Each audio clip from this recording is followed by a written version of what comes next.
অবশেষে ঘুচল জোকার্স তকমা। প্রথমবারের মতো টেস্ট চ্যাম্পিয়নশিপের শিরোপা জিতল সাউথ আফ্রিকা। ফাইনালে অস্ট্রেলিয়াকে 5 উইকেটে হারিয়েছে বাভুমার দল। অজিদের দেয়া 282 রানের টার্গেট, মার্করামের 136 রানের অনবদ্য ইনিংসের সুবাদে চতুর্থ দিনের প্রথম সেশনে টপকে যায় প্রোটিয়ারা।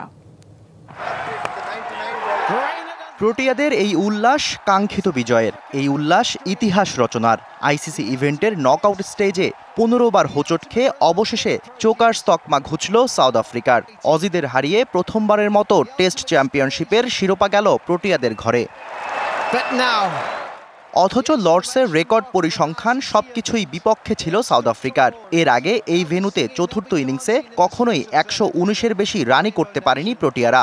অবশেষে রেকর্ড গড়ে 282 রান তাড়া করল ক্রিকেটের এই তীর্থভূমিতে।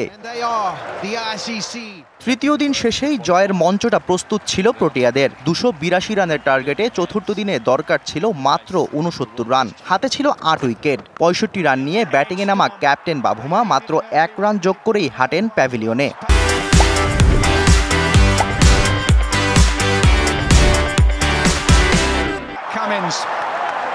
স্টাপসও ইনিংস বড় করতে পারেননি। স্টার্কের বলে ফেরেন বোল্ড হয়ে।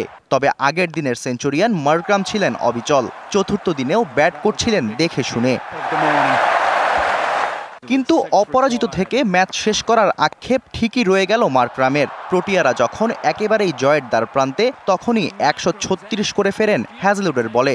শেষ পর্যন্ত বেডিংহ্যাম ও ভেরাইনের ব্যাটে জয়ের লক্ষ্যে পৌঁছায় সাউথ আফ্রিকা।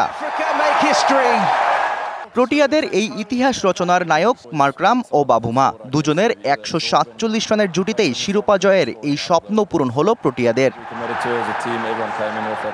টেস্টে এর আগে যে 5 বার 250 রানের বেশি তাড়া করে জেতার কীর্তি আছে সাউথ আফ্রিকার, এর 3 বারই অস্ট্রেলিয়ার বিপক্ষে। তবে এবারের জয়টা সব থেকে আলাদা, কেননা এই জয় দিয়েই 27 বছর পর আইসিসির কোনো শিরোপা জিতল প্রোটিয়ারা।